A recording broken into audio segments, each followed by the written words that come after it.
All right, folks, we're back for another pull pattern exercise, week 5, end of October.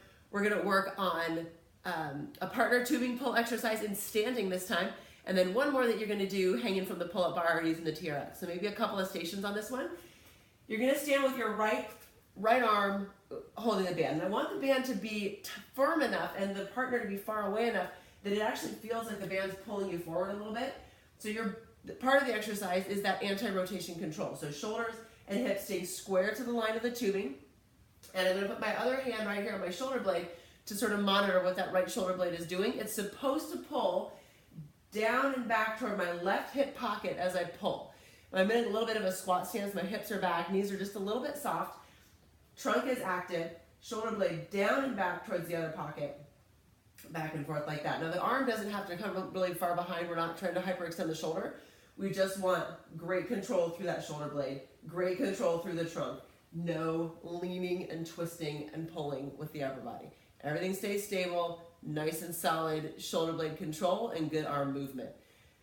30 to 45 seconds on the right arm, and then count down the switch so that they're switching at the same time. Maybe take a step toward each other, change so the tension's not high when you're changing hands, and then same thing on the left side. So partner tubing pulls in standing in a nice square stance.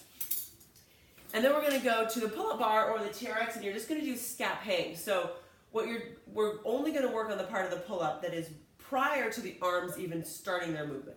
So you're hanging on the pull-up bar, and all I'm gonna do is shrug my shoulders down toward my back pockets, slowly come back down to a passive. This is passive, I'm just hanging.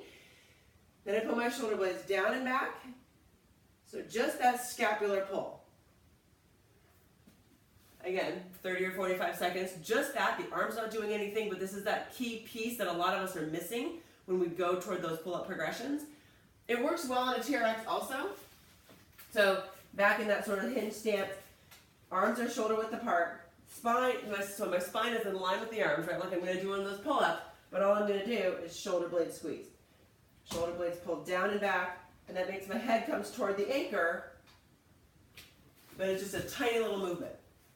And what we're looking for with all this stuff is great control through the shoulder blades, because that tends to be the piece that is often missing in our pull pattern. So when we're doing pull-up training, a lot of times we try to muscle through and use the arms, and then we end up needing more assistance, or there's more strain in the shoulder than we need.